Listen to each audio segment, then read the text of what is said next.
गुड्डू कब मरेगा? Last updated 2nd March 2017 by Gopal Mishra 29 comments. Sad stories in Hindi. एक दुखद भरी कहानी। एक दिन ठेले पर भार अधिक होने के कारण रामू उसे ठीक से संभाल नहीं पाया और तेज गति से आती ट्रक से भिड़ गया। अगले ही पल उसकी मौत हो गई और उसके पीछे रह गई उसकी पत्नी जानकी और दो छोटे छोटे बच्चे गुड्डी और Guddu. Sad stories in Hindi दुखद भरी कहानी। एक तरफ रामू का अंतिम संस्कार किया जा रहा था और दूसरी तरफ उसके बच्चे बिलख रहे थे। नहीं इसलिए नहीं कि पापा मर गए थे, वे तो भूख से बिलख रहे थे। उन्होंने कई दिनों से पेट भर खाना नहीं खाया था और आज तो मुंह में एक निवाला भी नहीं गया था, सो भूख से रोए जा रहे थे। मामा कुछ खाने को दो न माँ, बड़ी भूख लगी है माँ, कुछ दो न। रिलेटेड प्लेट में खाना छोड़ने से पहले रतन टाटा का ये संदेश जरूर पढ़ें। कोई पत्थर दिल भी इस दृश्य को देखकर पसीज जाता। पड़ोसियों को भी दया आ गई, अगल बगल से खाना आ गया। बड़े दिनों बाद आज गुड्डी और गुड्डू पेट भर के खाना खा रहे थे। अजीब विरोधाभास था, एक तरफ लोग रामू की मौत पर दुख व्यक्त कर रहे थे, वहीं दूसरी तरफ उसके अपने बच्चे बड़े चाव से भोजन कर रहे थे।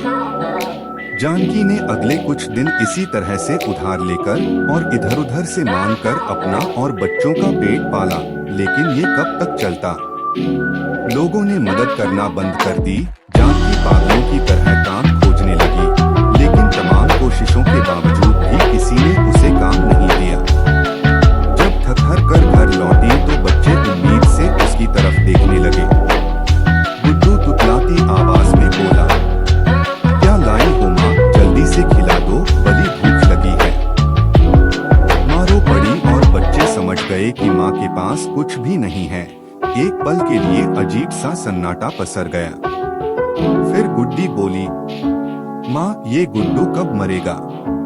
पागल हो गई है, ऐसा क्यों बोल रही है? माँ ने डांटते हुए बोला, माँ जब पापा मरे थे तो उस दिन हम लोगों को पेट भर खाना मिला था, गुड्डू मरेगा तो फिर खाना आएगा ना।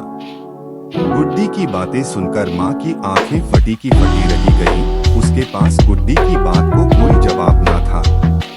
दोस्तों ये सिर्फ एक कहानी नहीं है, ये दुनिया के करोड़ों लोगों की हकीकत है।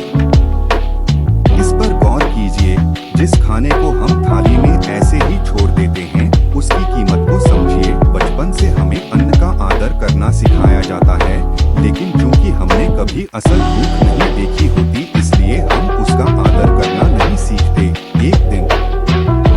एक दिन भूखा रहकर देखिए और आप करोड़ों लोगों का दर्द समझ जाएंगे।